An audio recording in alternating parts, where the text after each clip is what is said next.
वैकुंठ पहुंचे, वहां लक्ष्मीपति भगवान श्री हरि विराजमान थे।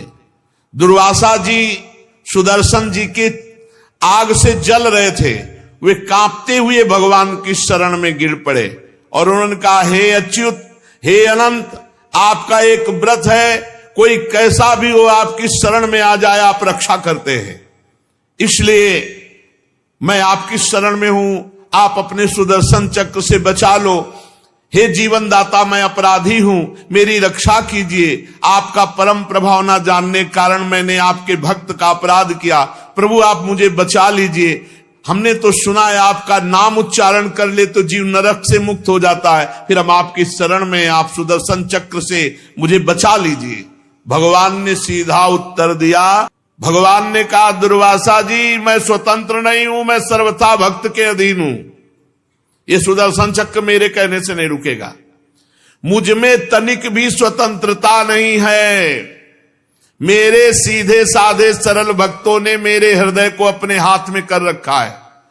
भक्तजन मुझसे प्यार करते और मैं उनसे, भक्त मेरा हृदय, मैं उनका हृदय हूं, एकमात्र उनका आश्रय मैं हूं। इसलिए अपने साधु स्वभाव भक्तों को छोड़कर मैं ना तो अपने आप को चाहता हूं और ना अपनी अर्धांगिनी विनाश रहित लक्ष्मी को भी उतना प्यार करता हूं जितना प्यार भक्तों को करता हूं। दुर्वासा, जिन भक्तों ने स्त्री पुत्र घर गुरुजन प्राण धन इहलोक परलोक सब कुछ छोड़कर मेरी केवल शरण लिए, उसे मैं छोड़ने का संकल्प भी कैसे कर सकता हूं। जैसे सती स्त्री अपने पातिव्रत से सदाचारी पति को वश में कर लेती है, वैसे ही मेरे साथ अपने हृदय को प्रेम बंधन से बांध रखने वाले समदर्शी साधु भक्ति के द्वारा मुझे अपने वश में कर लेते हैं। आहा,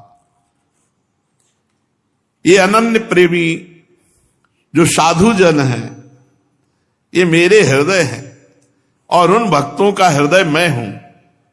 मेरे सिवा वो सालोक के सारूप आदि मुक्तियां नहीं चाहते, फिर अन्य वस्तुओं की तो बात ही क्या।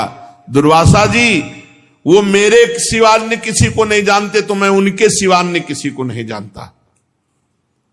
सुनिए, आप मेरी शरण में आए हो, दुहाई दी कि आपकी शरण में आने पर रक्षा होती तो मैं उपायम कथयिष्यामि तव विप्र शृणुष्व तत्, मैं तुम्हें उपाय बताता हूं।